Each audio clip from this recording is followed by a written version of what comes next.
मैं संजीदा हूँ, 21 साल की कॉलेज स्टूडेंट। मेरी बड़ी बहन शीतल की शादी राज जीजू से हुई है। जीजू हमेशा से बहुत मजाकिया स्वभाव के रहे हैं। वे मुझे बहन से ज्यादा दोस्त की तरह मानते हैं। हमारी नोक जोक और मजाक मस्ती अक्सर घर का माहौल हल्का फुल्का बना देती है। आज क्रिसमस का दिन था और मैंने सोचा कि इस बार जीजू को सरप्राइज देकर उनसे क्रिसमस गिफ्ट मांगा जाए, इसलिए मैं उनके घर पहुंच गई। घर में मेरी बहन किसी काम से बाहर गई हुई थी और जीजू घर में अकेले थे। मैं सीधे उनके कमरे में पहुंची। उन्होंने मुझे देखकर हैरानी जताई और कहा, अरे संजीदा, तुम यहाँ कैसे? सब ठीक है ना? मैंने हंसते हुए कहा, जीजू सब बढ़िया है, आप बताइए कैसे हो? उन्होंने कुर्सी पर बैठते हुए मुस्कुरा कर कहा, मैं तो हमेशा की तरह मस्त हूँ, तुम बताओ अचानक यहाँ आने का क्या मतलब है?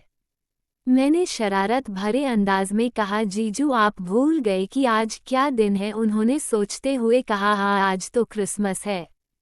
मैंने तुरंत कहा, तो फिर आप मुझे गिफ्ट देना भूल गए क्या? उन्होंने छुटकी लेते हुए कहा, अरे मैं कोई सेंटा क्लॉज नहीं हूँ जो हर किसी को गिफ्ट दूँ। मैंने नकली गुस्से का नाटक करते हुए कहा, जीजू मेरे लिए तो आप ही मेरे सेंटा हैं, अब जल्दी से मेरा गिफ्ट निकालिए। उन्होंने हंसते हुए कहा, अच्छा बाबा बताओ तुम्हें क्या चाहिए? मैंने बड़े जोश में कहा, मुझे आईफोन चाहिए। उन्होंने मेरी ओर देखकर चुटकी लेते हुए कहा, उसके बदले मुझे भी कुछ चाहिए होगा। मैंने उत्सुकता से पूछा, आपको क्या चाहिए? उन्होंने मुस्कुराते हुए कहा, मुझे हॉर्स राइडिंग करनी है, लेकिन हमारे पास घोड़ा तो है नहीं, तो तुम्हें घोड़ी बनना पड़ेगा। मैंने चौंक हुए कहा, जीजू ये कैसी अजीब डिमांड है? अगर आप मुझ पर चढ़े तो मेरी कमर ही टूट जाएगी। उन्होंने हंसते हुए कहा, अरे मेरा वजन ज्यादा नहीं है, तुम संभाल लोगी। मैंने थोड़ी देर तक सोचा और फिर शरारत में उनके साथ खेलने का मन बना लिया। मैंने कहा, ठीक है,